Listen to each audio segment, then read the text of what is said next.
చేసుకోవచ్చున్నా మాకు టిక్లర్గా కోపం వచ్చలేదు, కోపం వచ్చలేదు. నీ తప్పలన్నీ నీ ఎంతయుడు నిమ్ము శరాగత రక్షణ వంశకర్తెంబు కనుక నీ భయముడి పిల్లలు చేపట్టినార ముయమ్ము.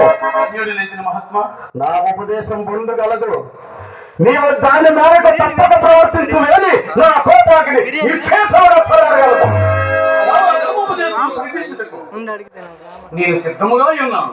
పాపకాయములను మీరు పులుగులు పొందిరా.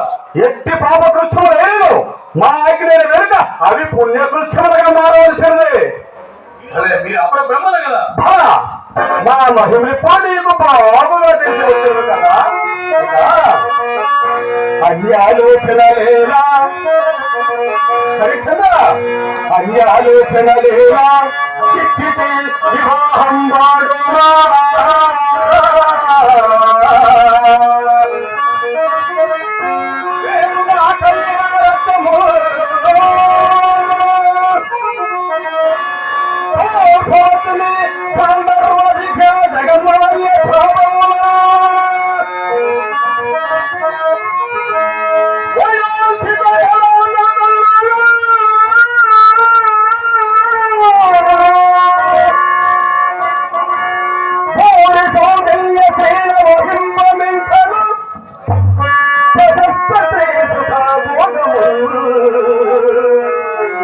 అన్యాలోచన లేదా,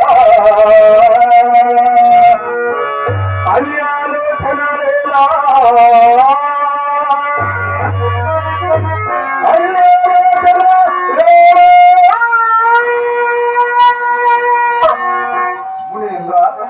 ఇది ఎందైనా సరైన ఉపదేశమా?